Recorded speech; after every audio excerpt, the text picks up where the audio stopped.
font des promotions de l'industrie. Votre partenaire privilégié pour la réussite de vos projets.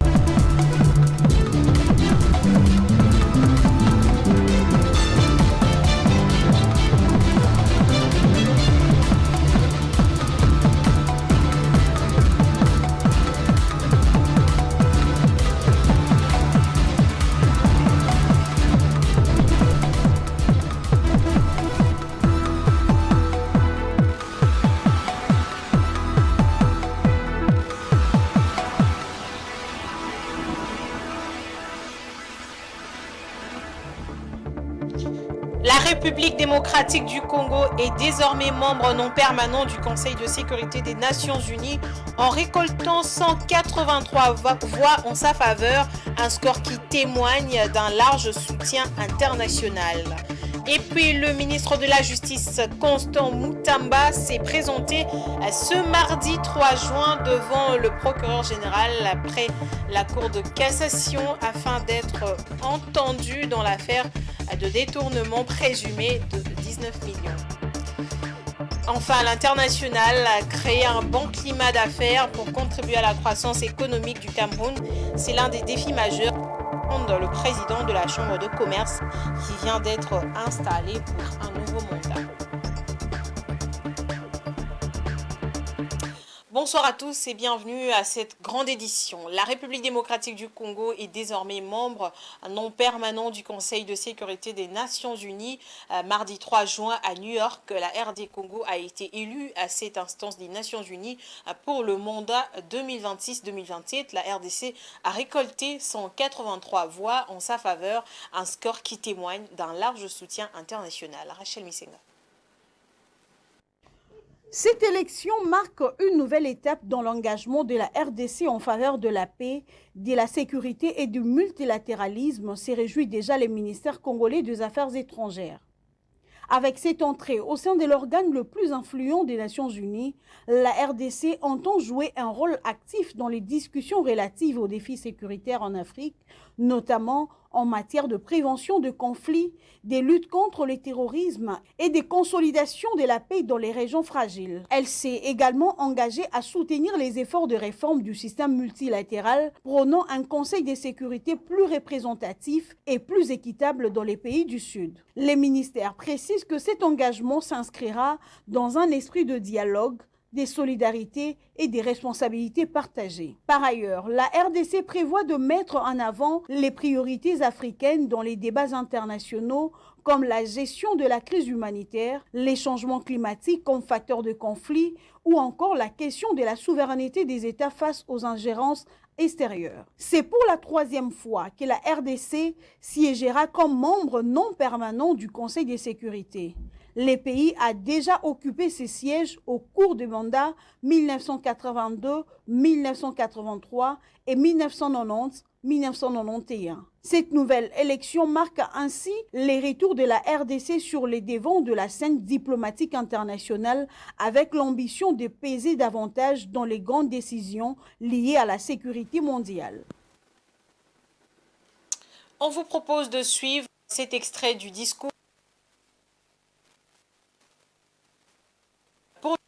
qu'elle vient d'obtenir de membres non permanents du Conseil de sécurité des Nations Unies. Être candidat au Conseil de sécurité, c'est bien plus qu'un privilège, c'est une mission. Une mission pour porter la voix de l'Afrique, ses aspirations et ses solutions au cœur des débats mondiaux. Pour la République démocratique du Congo, c'est l'occasion d'affirmer notre vocation de pays pivot au carrefour des dynamiques africaines, un pont entre les peuples et les régions du continent. Ainsi, nous venons devant la communauté internationale non pas comme des solliciteurs, mais comme des partenaires porteurs de solutions. Solutions climatiques, solutions énergétiques, solutions de sécurité collective fondée sur l'expérience et la solidarité. En politique, s'achemine-t-on vers une coalition SID, Union Sacrée Martin Fayoulou a tendu la main à Félix Tshisekedi, à la majorité présidentielle. L'on rappelle que le chef de l'État est disponible pour travailler avec les Congolais désireux de préserver les acquis du combat des pères fondateurs, une base consensuelle pour une éventuelle coalition. Mais le seul grand point de friction en vue, c'est comment appréhender un possible accord de l'Église catholique. Fayoulou n'est juré que sur l'implication de l'Église catholique et protestante. La majorité présidentielle n'avait cessé de rejeter un quelconque rapprochement avec les pères de ces églises. Patrick Ilunga. Martin Fayoulou, possible allié de Félix Tshisekedi, c'est désormais dans l'ordre du possible. Le gouvernement rappelle la disponibilité du chef de l'État. Souvenez-vous que le 22 février, nous étions avec le président de la République qui rencontrait les élus de la majorité.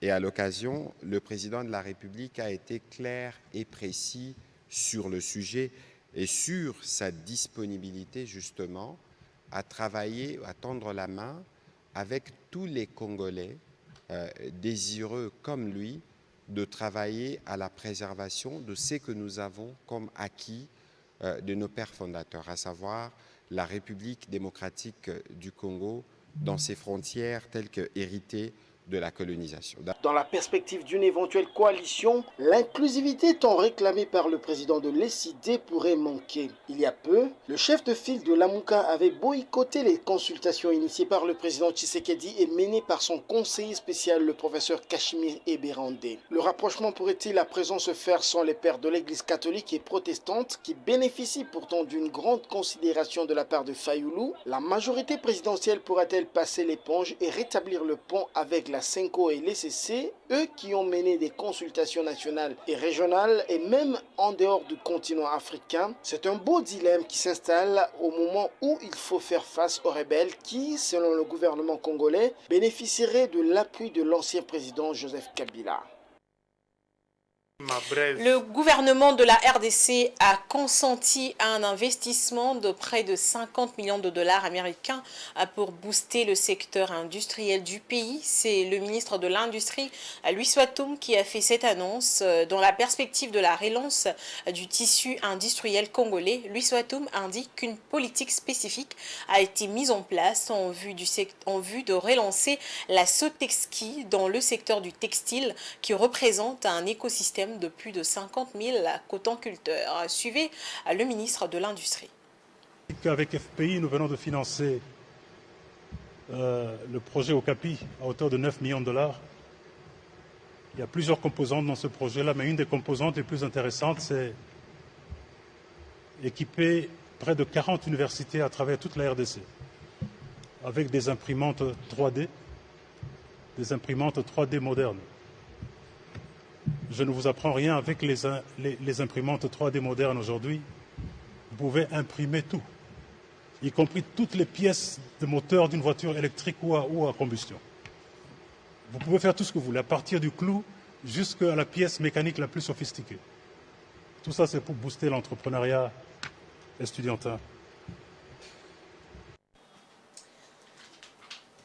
Près de 40 universités de la République démocratique du Congo seront bientôt équipées d'imprimantes 3D modernes dans le cadre du projet Okapi, un projet financé entièrement par le Fonds de promotion de l'industrie, FPI en sigle. Le ministère de l'Industrie et du Développement des PME, Louis Swatoum Kabamba, l'a dit lors du briefing de presse lundi 2 juin à Kinshasa. Suivons-le dans cet extrait choisi par Dieudonné Boinali. Nous avons également consenti, chers collègues, à un investissement de près de 50 millions de dollars dans ce secteur industriel. Comme j'ai dit, il faut relancer l'outil industriel dans notre pays. Il y a la Sotexki à la Chopo qui avait déjà connu une première tranche d'investissement. Nous venons encore de déclencher une deuxième phase par le FPI de 6 millions de dollars qui sera suivie immédiatement après d'une phase encore d'environ le même montant du Trésor. Parce que Sotexki, ce n'est pas seulement les 400 ou 500 emplois directs. C'est en fait un écosystème de près de 55 000 cotonculteurs. Et cet écosystème s'étend du Bazouélé jusque en Ituri, à Mahagi, à Djégou, où il y a même des usines de grainage de coton. C'est donc d'un coup, on touche 500 000 cotonculteurs. Alors, sur le plan industriel, nous avons basé notre approche sur 3 piliers essentiels. Les économiques spéciales sont très avancées d'aménagement. Pour ceux qui ont suivi l'actualité, il y a 1 ou 2 mois, j'étais à Kolwezi. C'était pour lancer la zone économique spéciale de Moussampo, qui est porteuse de beaucoup d'espoir pour la chaîne de batterie. À terme, c'est une zone économique spéciale qui va générer 20 000 emplois directs et 20 000 encore indirects, au total près de 40 000 emplois. Et qui va propulser la RDC réellement dans le carré des pays qui réellement profitent de cette transition énergétique, capitalisée là-dessus, parce que nous avons les minéraux critiques qu'il faut. Une brève dans ce journal afin de préserver l'économie de la ville de Kinshasa et d'éviter toute forme de pénurie. Un couloir économique a été instauré autorisant la circulation des camions remorques entre 10h juste et 15h juste. Et pour approfondir davantage sur ce sujet, nous avons un intervenant. Il s'agit de Dieudonné Boinali. Bonsoir à vous. Bonsoir Damani Mojima. Dieudonné Boinali, cette nouvelle mesure porte sur quoi? Cette nouvelle mesure porte sur les camions communément appelés poids lourds qui circulent sur la route nationale numéro 1, tronçon compris entre la ville portuaire de Matadi et la ville province de Kinshasa et ses environs. Cette mesure concerne les itinéraires suivants tels que décidés par le chef de l'exécutif provincial, Daniel Bumba Lubaki. Il s'agit de la route Mitendi Bypass Boulevard Lumumba et des 14e rue Limité industriel poids lourd Kingabois. Avec une précision, les livraisons légères de moins de 15 tonnes sont autorisées par l'autorité provinciale et c'est de 10h à 15h uniquement sur les voies secondaires. Alors, Dieudonné Boinali, la mesure concerne-t-elle les camions de la SNEL, la Régie des eaux, l'OVD ou encore la CEP Congo, la PNC, la Police nationale congolaise, ainsi que les FRDC? Avant de répondre à votre question, je vais d'abord rappeler qu'il y a quelques semaines, afin de lutter contre les embouteillages monstres dans la capitale congolaise, qui ralentissent la mobilité des personnes et de leurs biens, qui ralentissent également les activités économiques, le gouvernement provincial de la ville de Kinshasa avait pris une série de batteries de mesures. Parmi les solutions préconisées pour lutter contre les embouteillages, il y a eu certes la réhabilitation de la voirie urbaine sur toutes les artères de la capitale. Le gouvernement provincial a opté aussi sur les restrictions de circulation des camions poids lourds dans la ville de Kinshasa, dans les différentes communes. Nous en avons 24. Ainsi, il en avait été décidé d'autoriser les passages des véhicules poids lourds dans la ville de Kinshasa après 22 heures et pas après 6 heures du matin, donc entre 22 heures et 5 heures. Faute est de constater que cette mesure a ralenti les rythmes des activités économiques dans la ville de Kinshasa. Cette mesure a créé des problèmes sérieux des livraisons. Il y a certaines livraisons de marchandises dont les délais n'étaient plus respectés. Certaines marchandises sont périssables. Et aussi, pendant la journée, certains conducteurs de camions poids lourds appartenant aux sociétés de transport membres de la Fédération des entreprises du Congo arrivaient à faire des tours de l'axe Kinshasa-Matadi.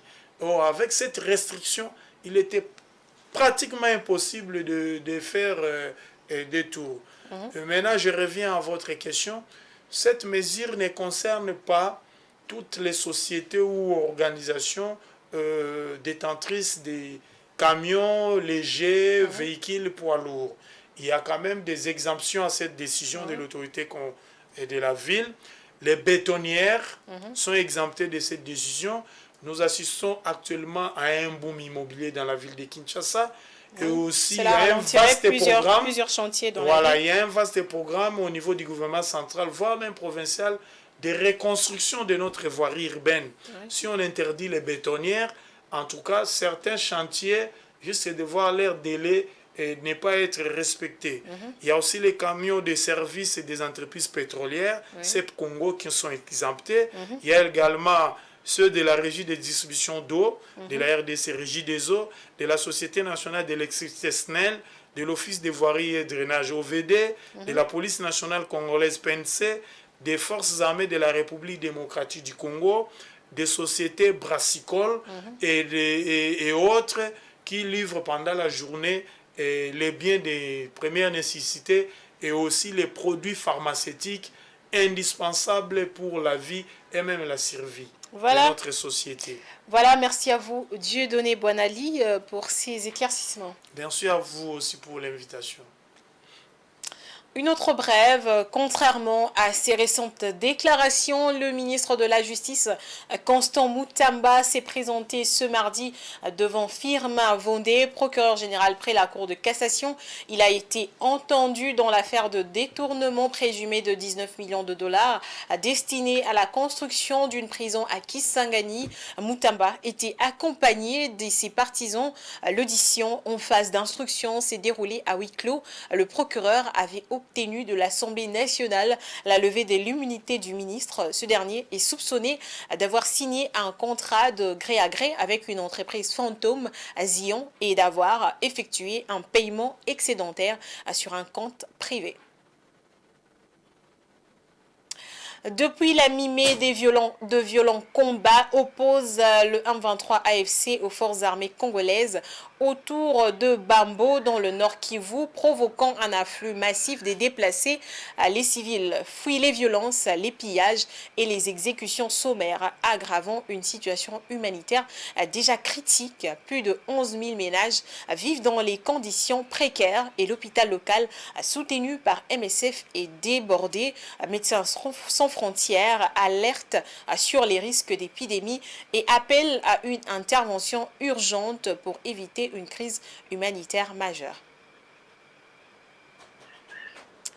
Et dans le secteur des médias, un embargo vient d'être décrété sur les activistes de Joseph Kabila en séjour dans la ville de Goma. L'annonce a été faite mardi par le président du Conseil supérieur de l'audiovisuel et de la communication. Des sanctions allant jusqu'à la suspension du média récidiviste. José Junior Ouawa. C'est en personne que le numéro 1 du Conseil supérieur de l'audiovisuel et de la communication a préféré faire l'annonce de cette interdiction. À travers les ondes de la radio Top Congo, Christian Bossembe n'a pas voulu tergiverser. Bapekisi kosolola tope korelayer ba propos ba interview ba masolo activité nyonso ya moto kambaka mboka na biso na tango kala monsieur Kabila. Instruction niveau. Alors que Joseph Kabila a fait sa rentrée politique le 23 mai dernier à travers une sortie médiatique rarissime, parler de lui par le média congolais est désormais passible de lourdes peines. Ça nesika mokote oyo to violer ba droit ya bato et ça censure mais ça ne kopekisa que to komisa TV le quoi tribune ya ko permettre subversion. Dans le viseur du CESAC se trouvent aussi les activités de son parti, le Parti du Peuple pour la Reconstruction et la Démocratie, le PPRD. Et pekisami na bapanzi sango topé na bakolo média balekisa topé ba commenter ba diffuser ba betali solo to ba solo la topé ba yamba bakambi ya PPRD. En séjour à Goma, zone sous contrôle du M23, Joseph Kabila est soupçonné par la justice militaire de complicité avec cette rébellion. Une levée de ses immunités parlementaires avait été opérée par le Sénat, mettant l'intéressé à la disposition de l'auditorat général de FARDC qui voudrait l'entendre sur des faits infractionnels qui pèsent sur lui. À Kinshasa, les travaux de réhabilitation des routes avancent lentement. Des Kinois s'en plaignent, évoquant des embouteillages accrus. Dans ce centre névralgique de Kinshasa, ils appellent à une accélération des travaux pour alléger la circulation et relancer les activités. Gigi Nende. Les travaux de réhabilitation et de modernisation de plusieurs artères de Kinshasa sont en cours depuis plusieurs mois. Certains touchent déjà à leur fin, mais les Kinois commencent à s'impatienter. Les routes abîmées et bloquées rendent la circulation difficile et les embouteillages s'intensifient chaque jour. Les commerçants sont privés d'accès à leur lieu d'activité, ce qui affecte leur quotidien et leur productivité.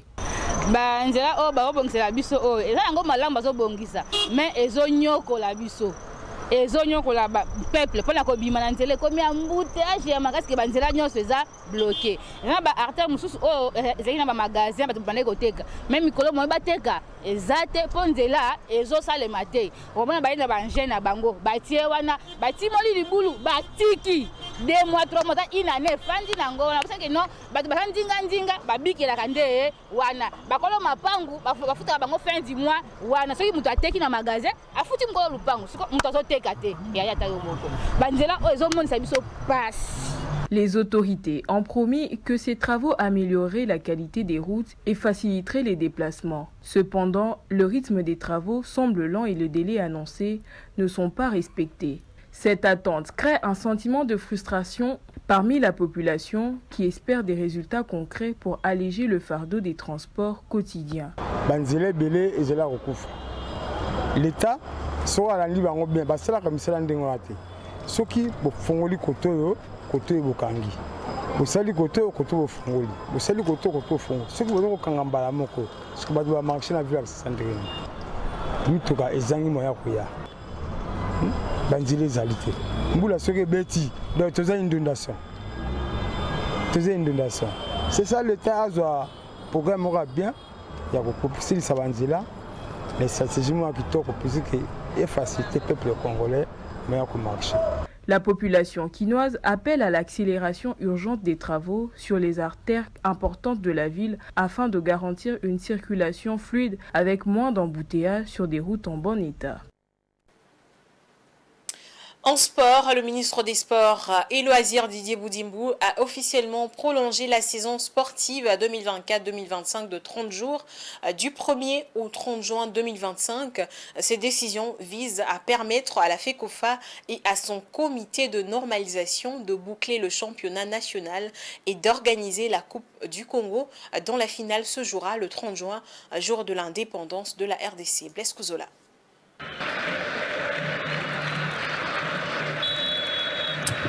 Le championnat congolais de football Illico Cash Ligue 1 a officiellement été prolongé jusqu'au 30 juin 2025, a annoncé Didier Boudimbo, ministre des Sports. Cette dérogation exceptionnelle signée le 30 mai 2025 vise à sauver une saison dont la clôture était initialement prévue le 31 mai, conformément au règlement en vigueur. Face à cette échéance très serrée, la Ligue nationale de football doit désormais réorganiser le calendrier pour permettre la poursuite de la compétition. La pression est particulièrement forte sur le club qui accuse du retard dans la phase allée des playoffs. Une concertation est prévue entre le comité de normalisation de la FECOFA, la commission de gestion de la Lina Foot et les dirigeants de club pour évaluer la faisabilité d'une phase retour. Cette prolongation concerne également la phase finale de la 59e édition de la Coupe du Congo de football. Le tirage au sort du premier tour préliminaire a eu lieu le 24 mai dernier et la compétition se déroulera du 6 au 30 juin avec la participation des 33 clubs issus de toutes les provinces du pays. Cette course contre la montre illustre les défis organisationnels auxquels fait face le football congolais pour assurer la tenue complète de ces compétitions majeures dans un contexte souvent complexe. Place à présent à la page internationale.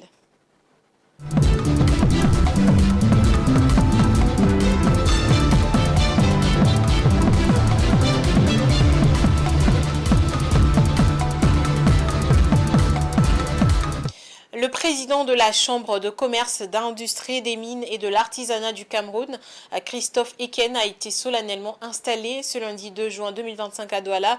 Durant son mandat, il devra veiller à ce que la CECIMA contribue à la création d'un climat d'affaires qui propulse le pays tout en contribuant à sa croissance économique. Suivez. La Chambre des commerces, l'industrie, de mines et de l'artisanat du Cameroun a célébré ce lundi 2 juin 2025 à Douala la cérémonie solennelle d'installation de son nouveau président. Cette cérémonie s'est déroulée dans une atmosphère empreinte de solennité et d'optimisme pour l'avenir du secteur privé camerounais. Christophe Eken, nouveau président de la CCIMA, a d'ailleurs à cette occasion esquissé les grandes lignes de son mandat qui sera centré sur un appui accru aux petites et moyennes entreprises, le renforcement du climat des affaires, la digitalisation des services consulaires et la valorisation des filières artisanales et minières ainsi que la promotion des exportations. Christophe Eken est une figure majeure du paysage économique camerounais et francophone. Ingénieur de formation, entrepreneur aguerri et homme public, il occupe depuis 2008 la présidence de la Chambre de commerce, d'industrie, de mines et de l'artisanat du Cameroun. D'ailleurs, depuis 2008, Christophe Eken a initié plusieurs projets visant à dynamiser les secteurs privés camerounais tels que la promotion des petites et moyennes entreprises et de l'entrepreneuriat en apportant du soutien aux jeunes entrepreneurs, notamment les start-upers camerounais. Sous sa direction, la CCIMA a entrepris la numérisation de plusieurs services, facilitant ainsi l'accès des entreprises aux formations économiques, aux procédures administratives et aux opportunités d'affaires. Notons que la CCIMA joue le rôle de courroie de transmission entre les milliers d'affaires privées et les pouvoirs publics en matière de consultation et de représentation. La Chambre a également pour mission l'encadrement et la promotion des entreprises, la délivrance des certificats d'origine, d'attestation d'inscription au fichier consulaire et des lettres d'accréditation commerciale diverses à l'étranger. Bien que Christophe Eken ait déjà défini la trajectoire que prendra ses nouveaux mandats, il devra aussi veiller à ce que la CCIMA contribue à la création d'un climat d'affaires qui propulse les pays et contribue à sa croissance économique.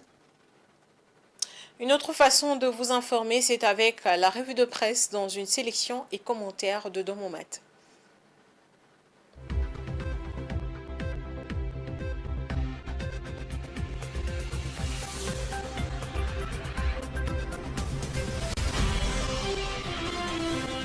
Mesdames, Messieurs, bonsoir. Ouvrons cette revue avec la référence plus qui revient sur l'appel lancé par Martin Fayoulou, leader du parti SID. Le journal écrit dans un message pathétique, l'opposant congolais Martin Fayoulou a tiré la sonnette d'alarme sur ce qu'il qualifie de péril majeur, menaçant l'unité et l'intégrité territoriale de la RDC. Dans son message intitulé « Appel à la responsabilité », l'ancien candidat à la présidentielle interpelle trois figures politiques majeures, Félix Tshisekedi, Joseph Kabila et Corneille Nangaa. Réceptif, le président Tshisekedi a aussitôt marqué sa disponibilité à discuter d'une éventuelle issue à la crise sécuritaire qui secoue l'Est du pays. Mais quant à sa proposition implicite d'un dialogue entre Tshisekedi et Kabila, les phares se montrent plus sceptiques. Pour ces quotidiens, Fayoulou semble engagé dans une entreprise vaine. L'éditorial souligne que l'opposant se heurte à un président démocratiquement réélu dont la légitimité ne souffre d'aucune contestation. Il pointe également du doigt Joseph Kabila, ancien chef de l'État, accusé de s'accrocher aux privilèges du pouvoir sous couvert de son statut de sénateur à vie. Pour quel mobile cherche-t-il à revenir au pouvoir et en plus par des voies non démocratiques? Le dialogue tout de même, c'est aussi ce qu'évoque Ouragan. L'Observatoire de la dépense publique ODEP voudrait miser sur un dialogue national pour la paix et la reconstruction qui placerait les citoyens au cœur de la solution. Sur un autre front, Forum 2A s'intéresse à la tourmente politique qui entoure Nicolas Kazadi. Le confrère rapporte que le ministre honoraire des Finances a reçu un important soutien de son parti UDPS Tshisekedi. La commission des disciplines a blanchi l'ancien ministre, concluant que ses propos dans une interview du 6 mai n'enfreignent en rien ni les statuts ni la ligne politique de l'UDPS et que cette polémique s'inscrit dans une campagne bien planifiée visant à affaiblir l'UDPS. Pendant que la politique se déchire, le Nouvel Observateur met en lumière un paradoxe troublant, l'exploitation illégale et prospère des ressources minières dans les zones de conflit. Plusieurs tonnes d'or et de l'étain du coltan des régions du Nord Kivu, Sud Kivu et de l'Ituri ont été exportées vers les Émirats Arabes Unis entre les années 2024 et 2025.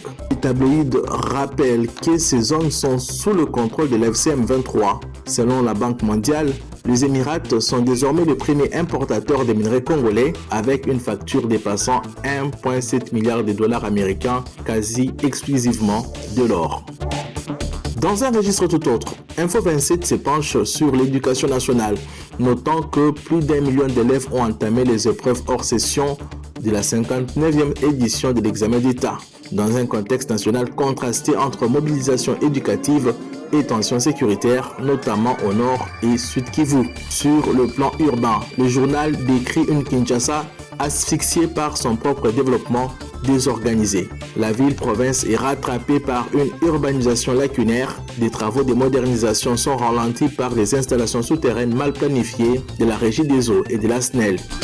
Enfin, Géopolice Hebdo relaie la réaction mitigée des Kinois à l'offensive de la police contre les épaves qui encombrent la voirie. Si cette action est saluée, les attentes sont ailleurs. Ils estiment que la première mesure forte pour le nouveau patron aurait été de s'attaquer au banditisme urbain de plus en plus inquiétant. Fin de cette revue de presse. Merci à vous de l'avoir suivi et à la prochaine. C'est ainsi que s'achève ce journal. Je vous rappelle les différents titres. La République démocratique du Congo est désormais membre non permanent du Conseil de sécurité des Nations Unies en récoltant 183 voix en sa faveur, un score qui témoigne d'un large soutien international. À l'international, créer un bon climat d'affaires pour contribuer à la croissance économique du Cameroun, c'est l'un des défis majeurs qui attendent le président de la Chambre de commerce qui vient d'être installé pour un nouveau mandat. C'est la fin de ce journal, mesdames et messieurs. Merci à vous de l'avoir suivi. Au revoir et bonne suite de programme sur Géopolice Télévision.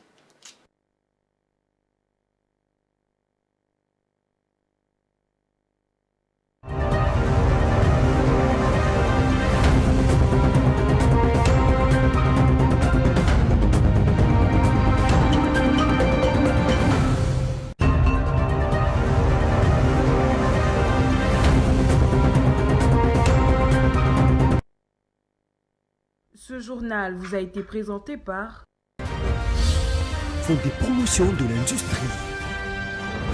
Votre partenaire privilégié pour la réussite de vos projets.